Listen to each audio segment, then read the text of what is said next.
నిజం చెప్తున్నా, తెలుగుదేశం అనే పార్టీ ఎప్పటికీ కూడా మన తెలంగాణకు శత్రువేనులా దుష్మనే. మన తెలంగాణ అంటేనే ఆ పార్టీ ఓర్వది. చంద్రబాబుకు మన తెలంగాణ అంటే ఏ పార్టీ పైన ఉన్నదో మీకు సపరేట్గా చెప్పవలసిన పని లేదు. సార్ అప్పట్లోనే 2 కండ్ల సిద్ధాంతం పెట్టుకున్నాడు.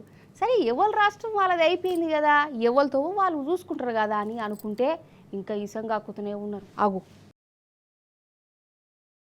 అయితే ఆంధ్రాలో తెలుగుదేశం పార్టీ మహానాడు పేరెంట్ అడుగుతుందోలా. సరే వాళ్ళు ఏ పేరెంట్ పెట్టుకుంటే మనకేంది, వాళ్ళ గురించి వాళ్ళు మాట్లాడుకోవాలి. కానీ అక్కడ కూడా మన మీద ఇసంగక్కిరు. ఇగో గీ పచ్చంగి సారు బక్కని నరసింహులు తెలుగుదేశం తెలంగాణ లీడరట, షాద్ నగర్ కావచ్చు. ఈ సారు అక్కడి మహానాడు పేరెంట్ అందులో ఏమన్నాడో ఈయన రిజరా. తెలంగాణ అనే పదము డిక్షనరీలో ఎక్కడ లేదు.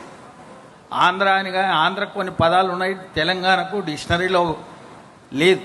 తెలంగాణ అనే పదము డిక్షనరీలో ఎక్కడ లేదు. ఆంధ్ర అని ఆంధ్రకు కొన్ని పదాలు ఉన్నాయి, తెలంగాణకు డిక్షనరీలో లేదు. ఊపమత్తాందా అతలేదా? అసలు తెలంగాణ అన్న పదమే డిక్షనరీలో లేదట. ఈయన ఇట్లా చెప్పుడు చంద్రాల సారు కిస్స నవ్వుడు, కాడ్మోర్లు సపాట్లు కొట్టుడు ఏంది అసలు.